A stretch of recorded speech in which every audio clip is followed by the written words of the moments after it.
Y ya está Mauro Andino llegando a la plataforma. Conversábamos al inicio del programa de este intercambio del señor Rocha, a quien yo le agradezco que haya revelado cuál es la postura del gremio que representa. Pues si es el representante del medio, si es el representante de los medios impresos o si lo ha sido, deja ver a las claras la calidad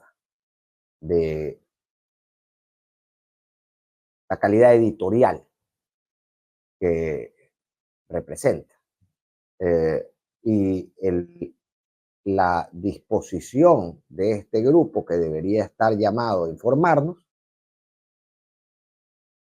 por cumplir una agenda de orden político y no informativa. Mauro sí, impecable, educado, con argumentos, pero nuevamente les decía yo, ¿no? Aparte de la exposición de antivalores que mostró el señor Rocha en este intercambio en el programa de Andrés Carrión, el día de hoy les decía yo, redobla la apuesta, añadiéndole a esta exposición de antivalores adicionalmente algo, como les digo yo, de falta de nobleza y de cobardía a mi juicio, porque ya lejos de ahí, lejos de donde estaba quien podía responderle, entonces se siente seguro para acusar al otro de las cosas que él expuso, de un fanatismo exacerbado, de un fanatismo falaz, de un fanatismo carente de toda lógica, porque el fanático no asiste a la lógica, el fanático es solamente fanático. Yo voy a ponerlo, antes de darle la entrada a Mauro, voy a poner este corte de Rocha porque quiero también conversar. Discusión ayer en el programa de Escuchen, por Andrés favor. Carrión con un personaje. Bueno, el día de ayer en realidad tuvimos más que una calorada, yo diría, a una demostración de fanatismo y de no ver. Nos habían invitado a analizar qué puede pasar en las dos tendencias. Y claro, y escucharle al doctor Mauro Andino, hijo del otro Mauro Andino, este es Mauro Andino Espinosa, después de cómo fue tratado, de que él mismo ha tenido que salir a ser candidato en otro partido, defender con tal virulencia casi las tesis de un gobierno que el Ecuador puede visualizar, y en eso estamos, Cristian. O sea, la disputa, como usted acaba de decir, Cristian, es de voto a voto. Bien, lo que les decía, esto para ambientar la charla con Mauro, que ya está en pantalla, espero no haberlo puesto en complicaciones, mientras veíamos ya suelte ese rompope. No, calma, doña Prodo. Ok, voy a ponerlo a Mauro en pantalla. Querido amigo, ¿cómo estás? ¿Cómo te va? Qué gusto, querido Fernando. Gracias por la invitación. Siempre es un placer poder charlar contigo y con tu audiencia. Las órdenes. Para mí también. Ya me tienes miedo, sí sabes. Yo ya sé que me tienes miedo por el abuso, por mi abuso de tu tiempo. Porque cuando hablo con doña Pro, me avisa de entrada, me dice, oye, pero no te extiendas con Mauro, que Mauro ya me avisó que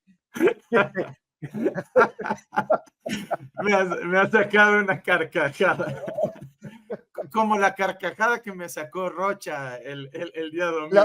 Sí, y creo que llegó un momento en que era la única respuesta a la que uno podría recurrir, ¿no? A veces no queda de otra que reírse, querido Mauro. Pero más allá de eso, yo marcaba al inicio de esta charla, cuando anunciaba que ibas a estar, decía, mira, el señor Rocha no está ahí sino porque durante su vida ha representado a una agrupación o a un grupo de periodistas, digamos, que llamados a tener la información como sendero principal, más bien han tenido la militancia como aquello que constituye su identidad.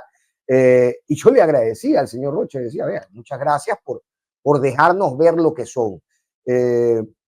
Cuéntame cómo discurrió esta charla, porque siempre hay un antes y un después, ¿no? Nosotros como espectadores podemos ver únicamente lo que sale al aire, pero conocemos también cómo se trabaja en los sets y sabemos que hay una previa y sabemos que hay un después de la grabación.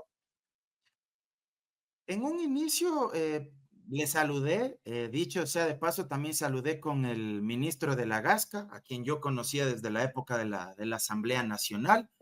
Yo fui acompañado de mi padre y de mi hermano Edu, fuimos ahí el batallón completo y entramos, saludamos con de la Gasca, saludé cordialmente con el señor Rocha, a quien yo ya había conocido en un par de ocasiones, y más allá de las diferencias ideológicas, yo le guardaba respeto como a cualquier persona.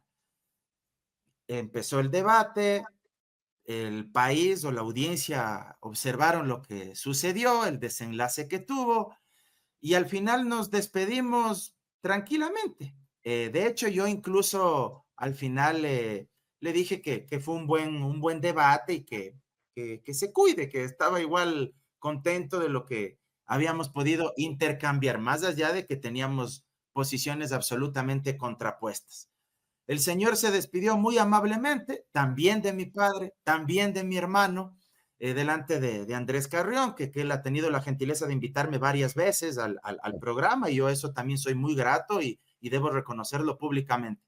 Pero mira tú qué ingrata sorpresa, que al siguiente día va a primera hora a FM Mundo, acá en la ciudad de Quito, una radio de la capital, entrevista a Cristian del Alcázar Ponce, y claro, uno de los primeros temas que le saca a colación, que esto no es gratuito, ¿no? Esto indudablemente, mi intuición me dice que previamente lo hablaron y por eso le sacó a colación en ese momento, ¿verdad? De extra micrófono seguramente le dijo que le pregunte aquello, y veo que el señor Rocha se ha quedado picado, pues, y ardido, porque no hay otra explicación.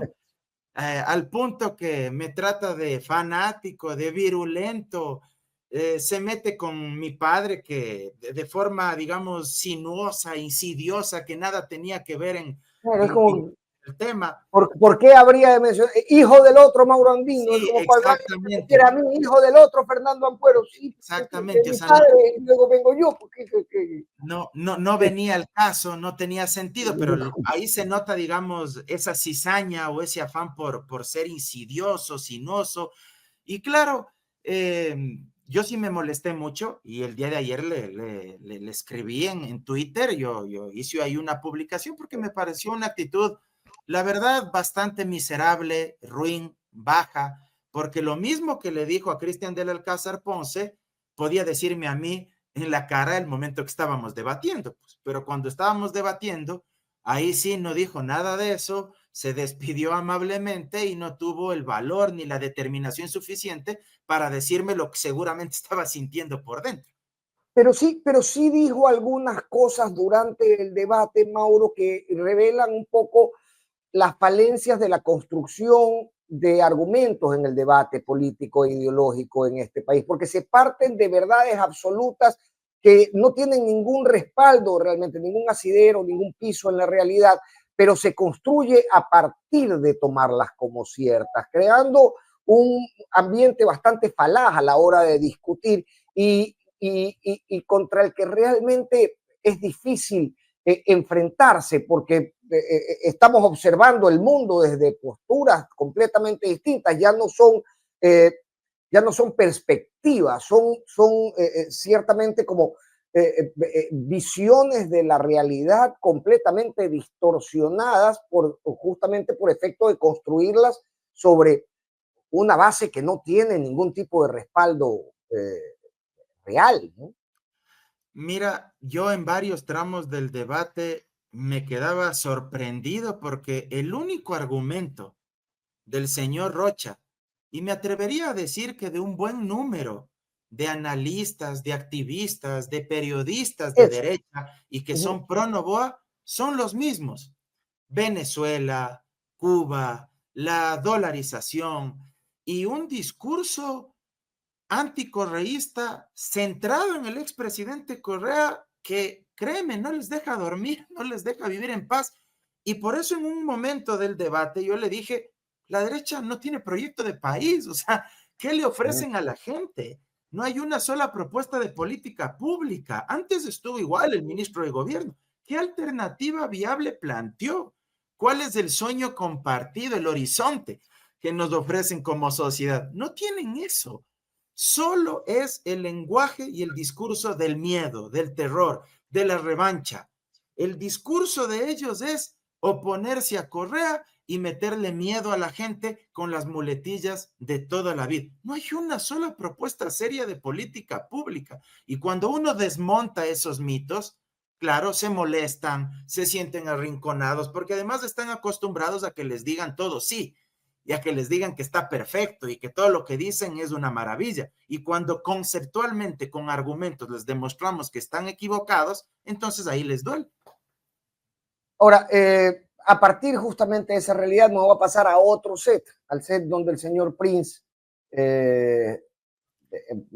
más allá de tomarse la posición de un agente en la discusión política, termina por hacer acusaciones delante de dos ministros impávidos, asumiendo un rol ciertamente indigno de su cargo,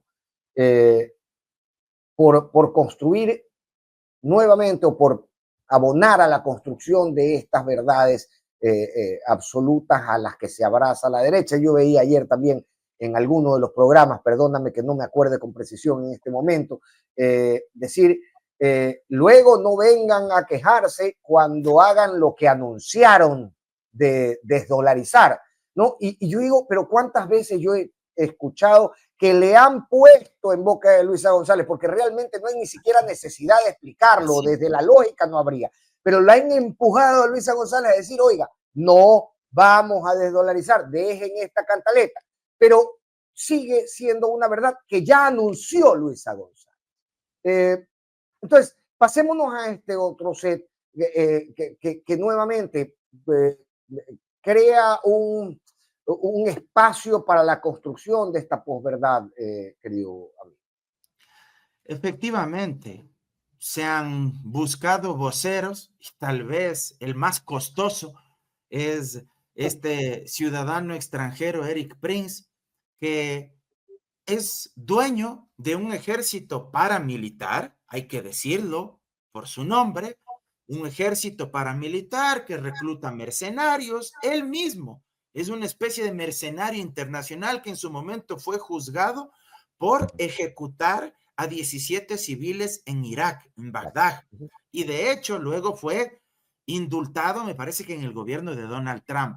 Bueno, le traen a este individuo extranjero, que dicho sea de paso, al ser extranjero no puede interferir en asuntos políticos de nuestro país, porque viene a interferir en el proceso electoral directamente, pero no solo eso, hace vocería y se atreve a lanzar una serie de epítetos, de infamias realmente repugnantes, asquerosas en contra de Luisa González. Se puede llamar Luisa González o se puede llamar como se llame, pero no puedes acusarle a una mujer delante de dos ministros, con un periodista que te está entrevistando ahí, y decir que esa mujer candidata supuestamente tiene un hijo con otro candidato. O sea, pero ¿de dónde?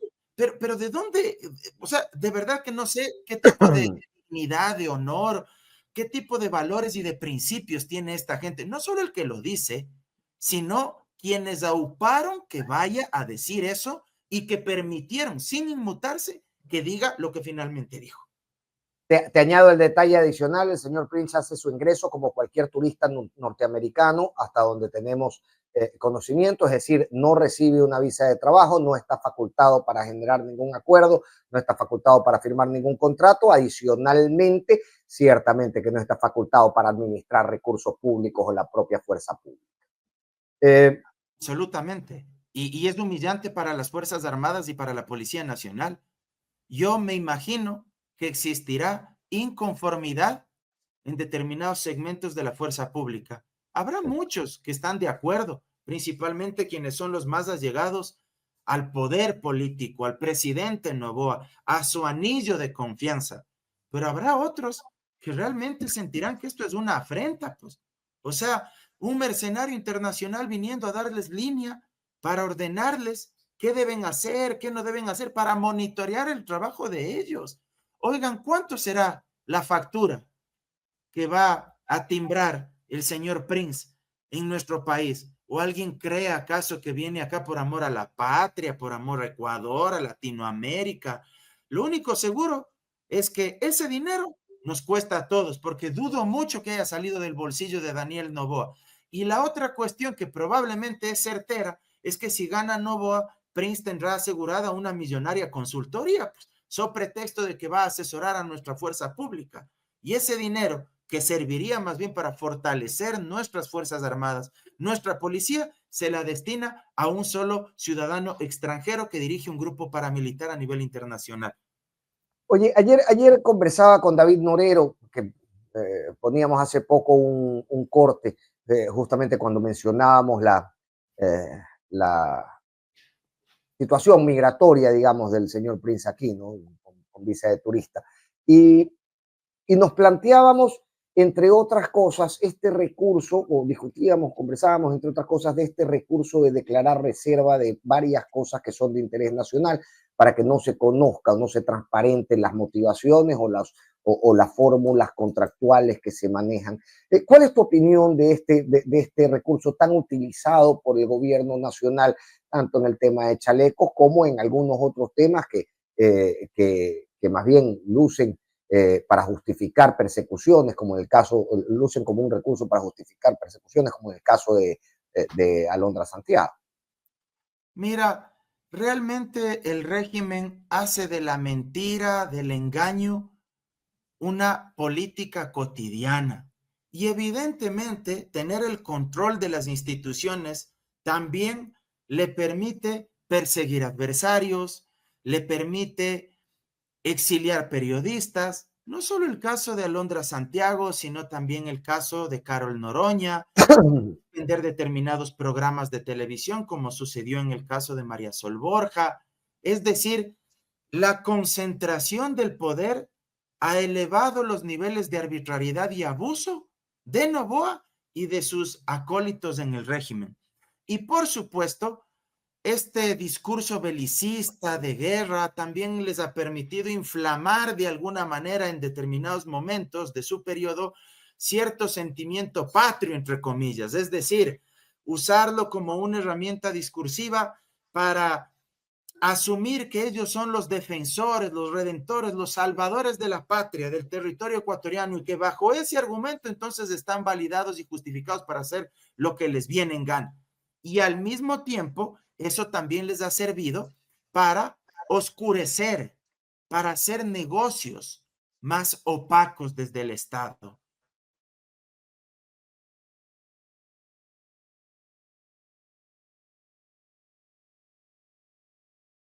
Que se genere tal o cual. ¿Me escuchas? Sí, allá. Ahí se reanudó la conexión, disculpa. Entonces decía, esta opacidad también les ha servido bajo el discurso de pretender salvar el país y defender la seguridad, la vida de los ecuatorianos, realizar una serie de contratos que, si no han sido irregulares, por lo menos han estado bordeando la ilegalidad bajo este pretexto, porque eso les ha dado un margen de maniobra mayor para hacer las cosas por debajo de la mesa con prácticamente nula transparencia. Ahora, esta nula transparencia, esta suerte de política que propende al abuso permanente, encuentra vía libre en la falta de organismos de control eficientes, en la falta de contrapesos en el resto de funciones, en la puerta abierta a la arbitrariedad, sea esta en el Consejo Nacional Electoral, en el Tribunal Contencioso Electoral, en la misma Fiscalía que les da pasando los celulares antes de iniciar los casos. Hablemos de eso, Mauro. Yo quisiera también, luego de que hagamos una lectura general del estado de robustez o el estado famélico de los organismos de control, chequear contigo la resolución de Corte Constitucional o las últimas resoluciones de Corte Constitucional, especialmente esta última que permite o que da esta constitucionalidad condicionada al hecho a la resolución del Consejo Nacional Electoral del tema de los celulares en las urnas. Entonces, avancemos por ahí. Prácticamente no existen instituciones ni existe un contrapeso que controle al Poder Ejecutivo. La única institución que medianamente equilibra en algo o que mitigue en algo la concentración de poder, el abuso, la arbitrariedad de Novoa, se llama Asamblea Nacional. Por fuera de la Asamblea Nacional, todas las demás instituciones están cooptadas por Novoa. Es que es algo que yo creo que cualquier persona medianamente sensata lo va a reconocer. Fíjate tú la falta de transparencia y de garantía que ofrece el Consejo Nacional Electoral, el Tribunal Contencioso Electoral. Pero si hay que hacer un poco de memoria, el Tribunal Contencioso Electoral sacó del juego a Topic porque le interesaba a Daniel Noboa que salga del juego. Proscribieron una candidatura. Las persecuciones que existen en contra de autoridades locales, en contra de alcaldes principalmente, la bronca, ese odio que le tienen al alcalde de Guayaquil, Aquiles Álvarez, las deudas a los alcaldes y prefectos que no son de la línea política o que no se someten ni se humillan al régimen. Los problemas que han existido con la provincia de la Suay, quitándoles, por ejemplo, la matriz o la centralidad de las eléctricas, quitándoles el manejo, la administración de determinadas vías, es decir... No, y de Melautro también, pues. Exactamente, yendo en retroceso de los procesos de descentralización que tanto esfuerzo les han costado a las autoridades locales. Al municipio de Quito, su vicealcaldesa María Fernanda Racines el otro día mencionó que le adeudan algo más de 140 millones de dólares al municipio de Quito. Bueno, no hay quien controle. Fíjate tú lo que hace con su política del bono. Yo el otro día en son de broma y en serio decía, ya no se llama Daniel Noboa, se llama Daniel Bonoa, por los bonos. Más de 518 millones de dólares en bonos solo durante el 2025. Y ninguno de esos bonos están presupuestados. Ninguno constaba en el presupuesto general del Estado. Nadie sabe cómo los va a financiar, de dónde va a sacar el dinero. Nadie sabe de dónde va a recortar otras partidas presupuestarias para poder incorporar acá estos recursos. No les pagan a las dializadoras. La gente que no recibe 3 diálisis por semana corre el riesgo de morirse y muchas ya han muerto. No les pagan a los medianos y pequeños proveedores del Estado que les deben desde hace más de un año.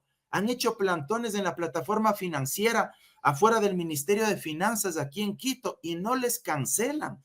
Pero sí hay plata para los bonos, que es de usar recursos públicos con fines claramente proselitistas. Ahí debe controlar la Contraloría.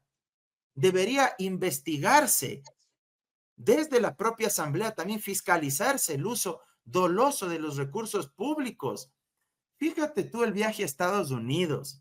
Ahí tranquilamente pudo haberse configurado peculado.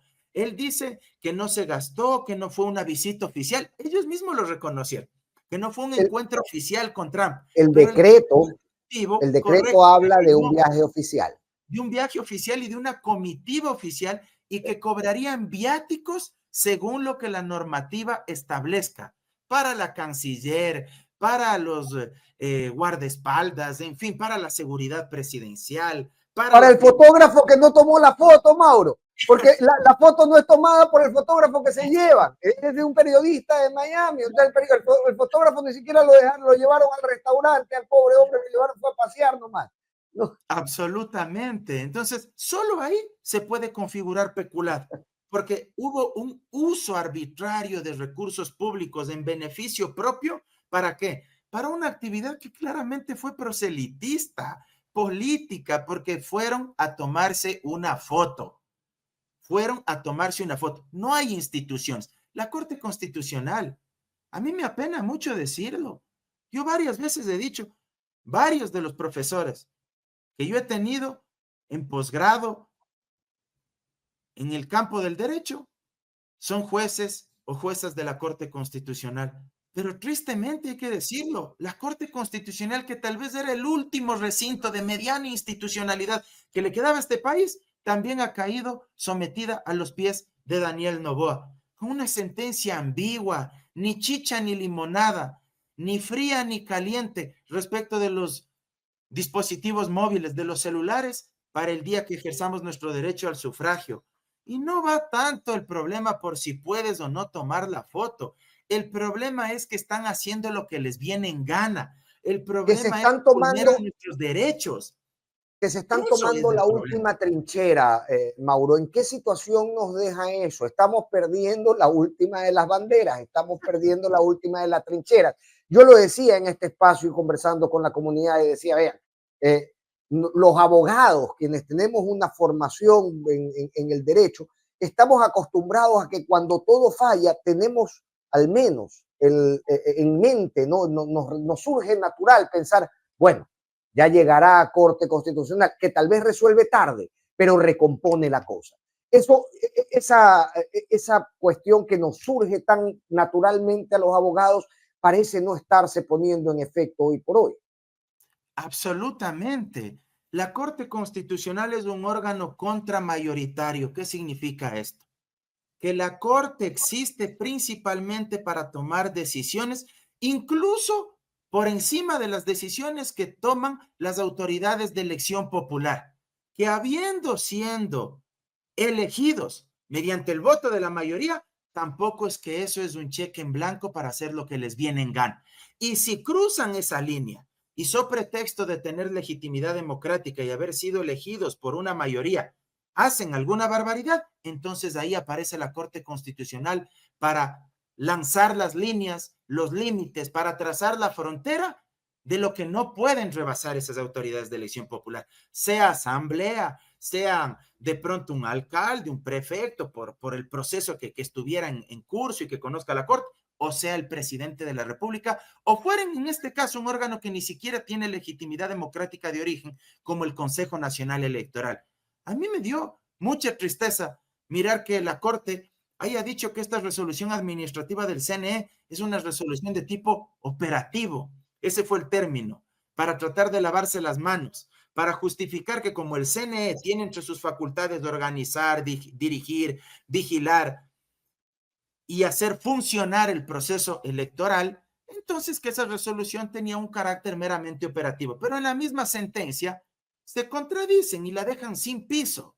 Prácticamente lo que dicen al final es, sí, si bien es constitucional la resolución, pero para imponer cualquier sanción, esa sanción deberá respetar el principio de reserva de ley, es decir, que la sanción debe haber sido legislada. ¿Quién legisla? La Asamblea. Que exista norma y exista sanción. El principio de legalidad, que previamente haya estado establecido en una ley, no está establecido en una ley, y que sea proporcional, es decir, que la sanción que se quiere imponer sea equivalente, que corresponda, que sea racional respecto de la conducta que se está sancionando. Si te ¿Se quieren puede clavar aspirar una a eso, multa Mauro? de Porque, 32 mil vamos, dólares, de 32,000 dólares por tomar una foto, eso, no es proporcional. Entonces, al eso. final, la Corte prácticamente lo que está diciendo es, sí, está vigente esa resolución administrativa, pero si quieren ya llegar a sancionarles, es inaplicable, es ineficaz, porque no van a poder imponerles una sanción, porque no cumple con estos otros tres principios. Entonces, si no cumple con los principios, no debería ser legítima, pues, Mauro. Estamos Absolutamente, conectando bien las ideas aquí. absolutamente, pero claro, la Corte trata de quedar bien con todo el mundo en este momento y hay que decirlo, se subyuga al Ejecutivo, porque este pedido de los celulares fue un pedido del Ejecutivo. No fue una idea original del CNE. Al Ejecutivo y a Noboa, luego de la primera vuelta, se le ocurrió decir que él no ganó en una sola vuelta porque dizque la gente ha estado extorsionada y por eso votaron por otras opciones políticas. Y el CNE, de forma muy prolija, salió y dijo, entonces vamos a prohibir que se tome una fotografía del voto. Repito, el problema no es la foto en sí, el problema es que hacen lo que les da la gana y vulneran nuestra libertad, nuestro consentimiento para hacer lo que queramos. Y es tan absurdo que luego la propia Diana Tamaín en rueda de prensa dice que si es que tú muestras la papeleta y un familiar tuyo o un colega tuyo, un periodista, quien fuera, te toma una foto de la papeleta que tú muestras voluntariamente, que ahí no hay ninguna infracción, que ahí no se comete ninguna violación a la resolución administrativa, que únicamente lo que está prohibido es que uno mismo le tome la fotografía a la papeleta. O sea, es una ridiculez, es una cantinflada. Y se dan por bien servidos con esta cantinflada, pero ¿en qué lugar nos posiciona a nosotros los ciudadanos, Mauro? El día domingo podrían darse incidentes, podría haber algún miembro de mesa que malentienda el asunto, los militares ciertamente podrían reaccionar contra algún ciudadano. ¿Cuál es la postura que debería asumir el ciudadano que quiere hacer ejercicio de su derecho legítimo de decirle al resto, oiga, yo voté por Luisa, yo voté por Daniel? Yo sugiero, y esta es una modesta sugerencia, que lleven el extracto del video de la propia Diana Tamay, lo que dijo en rueda de prensa, consta en redes sociales, y enséñenles, si es que acaso les quieren hacer problema, muéstrenles, saquen ustedes su papeleta, que alguien les tome la foto, eso no está prohibido, la propia Diana Tamay señaló, y efectivamente eso no está regulado en la famosa resolución administrativa del CNE, así que nadie puede, peor todavía, nadie puede incautarles su celular, quitarles a la entrada, ni ningún miembro de la Junta Receptora del Voto, peor algún militar. Yo sí espero que por el bien del país, el resultado que se dé el domingo tenga una diferencia significativa para que evite un escenario de caos, de confrontación, porque a mí me preocupa mucho que el CNE, el día anterior incluso a la elección, ya empiece a propiciar lo que yo denomino como un fraude indirecto. ¿El fraude directo cuál es? Que alguien coja y meta mano en las urnas, cambie las papeletas, anule las que son favorables para uno y les agregue votos a quien no tenía. Ese es el fraude tradicional. Pero el fraude indirecto se da a través de otras formas, cuando proscriben candidatos, cuando al otro, al que está en el poder, le permiten regalar cocinas de inducción, no sacar licencia electoral, usar los recursos del Estado, cuando se persigue al candidato oponente, o lo que quieren hacer hasta el día sábado, que lo dijo Atamaín, que por el pretexto de las inundaciones, entonces hasta el último momento van a esperar si se cambia de lugar varios recintos electorales en las provincias afectadas por las inundaciones.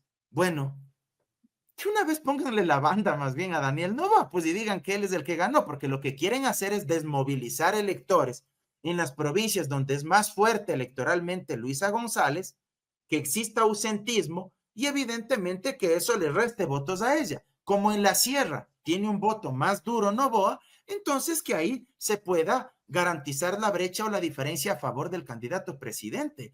Me parece una patraña, una táctica sucia. No he visto una elección más inequitativa, más desigual desde el retorno a la democracia, solo comparada probablemente con la elección de Jaime Roldós en contra de Durán Ballén, precisamente cuando la dictadura estaba haciendo la transición para entregar el poder. Te la iba a poner de ejemplo justamente, buena parte de esa discusión la tenemos en nuestra cortina de audio de inicio del programa. Roldós pregunta, bueno, ¿a favor de quién el fraude, ¿no? en este escenario? Y te lo iba a poner también sobre la mesa justamente para hablar de eso. Estamos en esa situación, es decir, si la candidata Luisa González no gana con suficiente margen, vamos a ver acusaciones de fraude en el representante del establishment, de aquel que ha controlado el establishment durante la elección. Ya lo advirtió Noboa. Tu colega Milton Pérez le preguntó en Radio Sucesos si es que en una potencial derrota va a aceptar el resultado.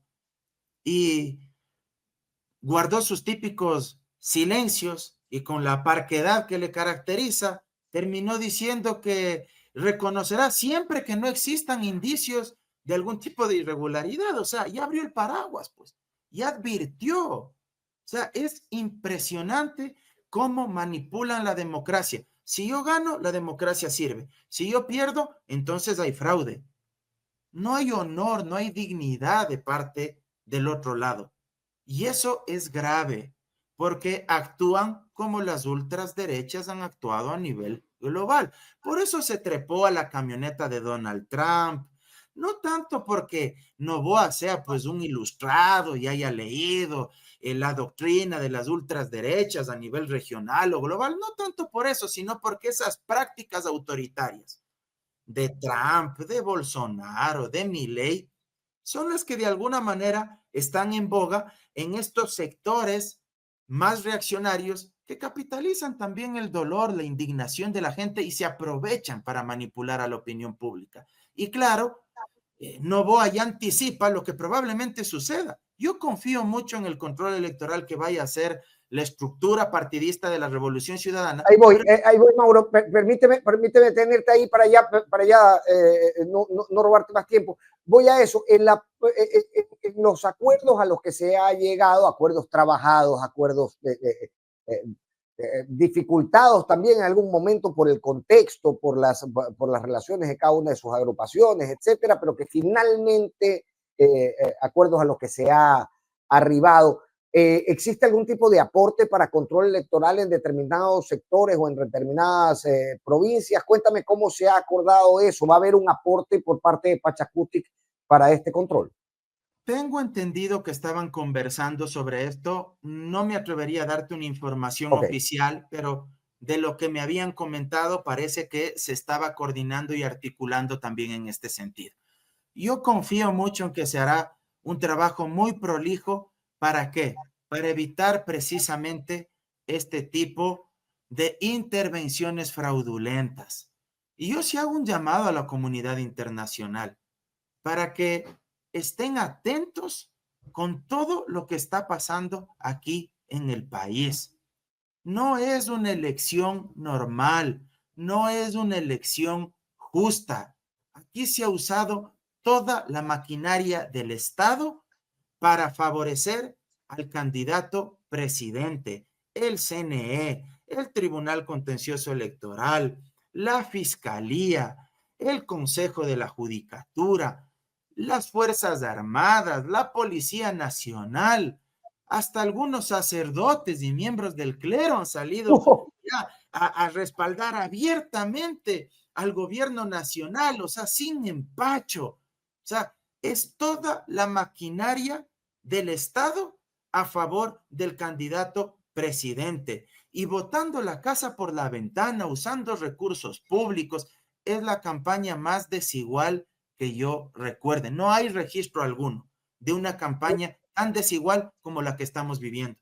Oye, hay vuelta atrás, porque quiero decir, sin una reconcepción del orden de ya asamblea constituyente, de reconcebir el Estado, etcétera, siendo que el contexto es muy poco favorable para una asamblea constituyente, Mauro, pero hay vuelta atrás. Yo soy de los que sostengo que uno de los grandes triunfos de la derecha y de este gobierno en particular es difuminar la línea de la legalidad, de lo correcto e incorrecto, para que cuando alguien salga a reclamar porque se haga lo correcto, entonces estás llorando.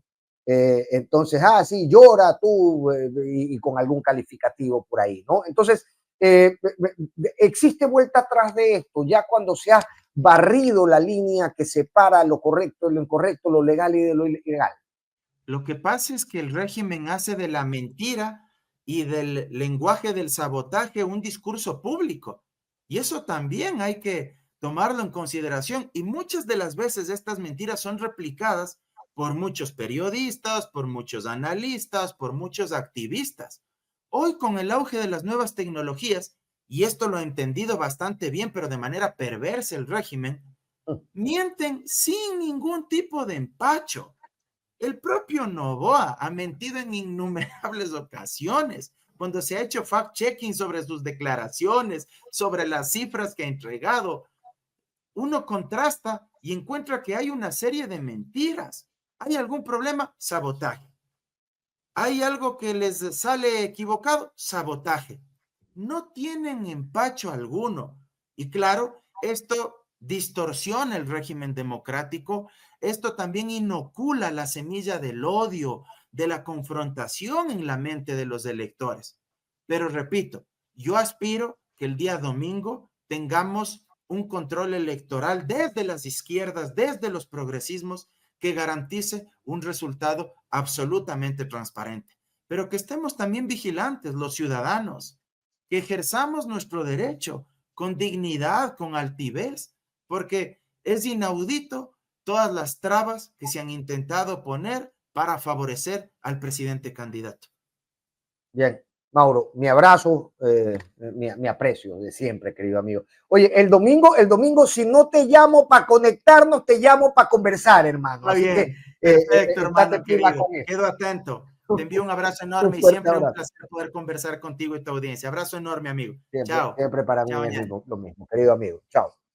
Mauro Andino, que nos regalaba, como acostumbra con exceso de tiempo, sus criterios sobre lo que ha venido pasando, ¿no? Sobre este intercambio que llevaba con Francisco Rocha en el programa de Andrés Carrión, que francamente expone a no solamente a Rocha, sino a la agrupación de la que ejerce representación, a la asociación de editores de diarios del país, expone su postura. Yo por eso le agradezco. Se ha dejado ver desde dónde parten para construir la información que consumimos. Entonces, creo que al final, dentro de esta propuesta falaz que llevó el señor Rocha, falaz, fanática, cerrada a otras visiones que llevó el señor Rocha a la mesa del programa de Andrés Carrión, lo que subyace detrás es una gran verdad. Y es que tanto el señor Rocha como aquellos que han decidido hacerse representar del señor Rocha tienen esa postura. El problema no es que tengan una postura, el problema no es tampoco el que crean en fábulas. El problema es que esa representación que ejerce Rocha es en nombre de los editores de periódicos del país. Y ahí sí ya la cosa es preocupante, porque nos deja ver, al menos